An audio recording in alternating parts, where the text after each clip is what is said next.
कि बजट में सस्ता शेयर का।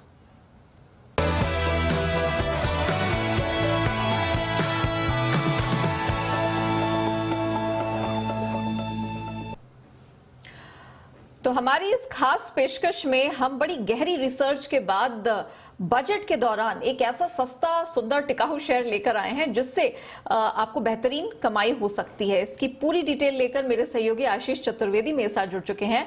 आशीष, जरा बताइए कौन सा स्टॉक आप चुन के लाए हैं हमारे दर्शकों के लिए।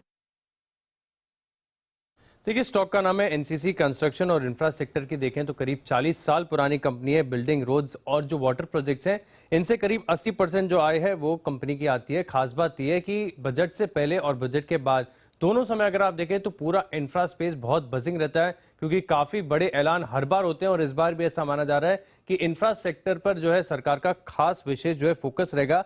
इसके चलते अगर आप देखें तो बड़ा फायदा इस कंपनी को देखने को मिल सकता है।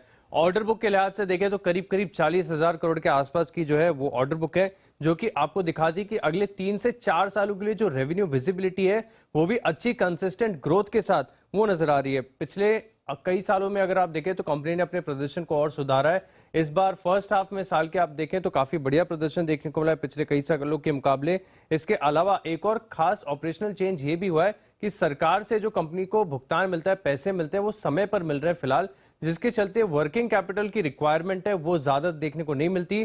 बैलेंस शीट पर दबाव नहीं होता, उसका एक ऑपरेशनल बेनिफिट देखने को मिलता है। और इस स्टॉक में अगर आप देखें तो खास बात यह भी है कि विदेशी निवेशकों का जो भरोसा है वो काफी ज्यादा और कंसिस्टेंटली वो भरोसा जो है बढ़ता जा रहा है। इनकी जो खरीदारी थी एफआईआईज की, अगर आप हिस्सेदारी देखें तो करीब 9.8% से बढ़कर 13.26% हो गई। सिर्फ इतना नहीं, दुनिया के जो दिग्गज निवेशक है राकेश झुंझुनवाला, इनकी भी होल्डिंग अगर आप देखें तो काफी दमदार है। 12.84% जो हिस्सेदारी है स्टेक इस कंपनी के अंदर ये होल्ड करते हैं। वैल्यूएशन के लिहाज से देखें तो स्टॉक काफी सस्ता नजर आता है, क्योंकि जो कर्ज है लगातार वो कम होते जा रहा है और पी अगर आप देखें तो केवल 11 टाइम्स का है। इनकी आय और ईपीएस का ट्रेंड अगर आप देखें तो बहुत ही शानदार है, कंसिस्टेंट परफॉर्मर रहा है और माना जा रहा है कि इसी दर से भी अगर आगे ग्रोथ रही तो स्टॉक आगे जाकर कमाल करेगा। तो ना कि सिर्फ भाव के लिहाज से, आप वैल्यूएशन के लिहाज से भी देखें तो स्टॉक काफी शानदार है, अच्छे लेवल पर आपको मिल रहा है। फंडामेंटल्स तो नो ब्रेनर है, नो डाउट कि इसमें काफी बढ़िया फंडामेंटल्स है इस कंपनी के। लेकिन एक बार जो है अनिल जी से भी इस स्टॉक के ऊपर उनकी राय जान लेते हैं। पिछले 3-4 सालों में जो इंफ्रास्ट्रक्चर पर काम हुआ गजब का हुआ है और फोकस सरकार का क्लियर कट है, चाहे वो रोड हो, हाईवे हो, एयरपोर्ट हो, तो यहाँ पर फोकस रहने वाला ही। तो ऐसे में इससे डायरेक्टली या इनडायरेक्टली जुड़ी हुई सारी कंपनियों को फायदा मिलेगा। और एनसीसी वैसे भी इस लिहाज से एकदम पोजीशन ठीक है।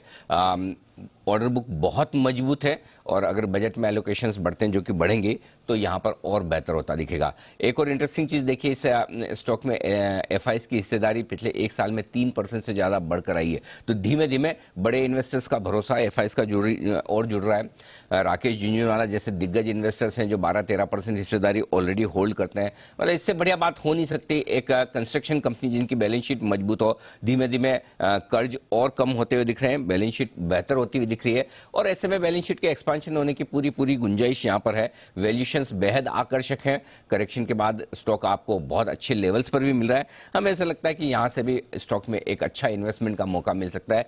95 रुपए, 95 रुपीज और 110 रुपए, ये 2 बड़े टारगेट लेकर चले आप। काफी अच्छे स्ट्रॉन्ग और बड़े टारगेट हैं एनसीसी के लिए, 95, 110, जिसके लिए आपको खरीदारी करनी चाहिए नागार्जुन कंस्ट्रक्शन कंपनी में। अब से लेकर बजट तक ट्रेडिंग के लिहाज से और बाकी इन्वेस्टमेंट के लिहाज से 1-2 साल के लिए ये स्टॉक आपके पोर्टफोलियो में हो सकता है।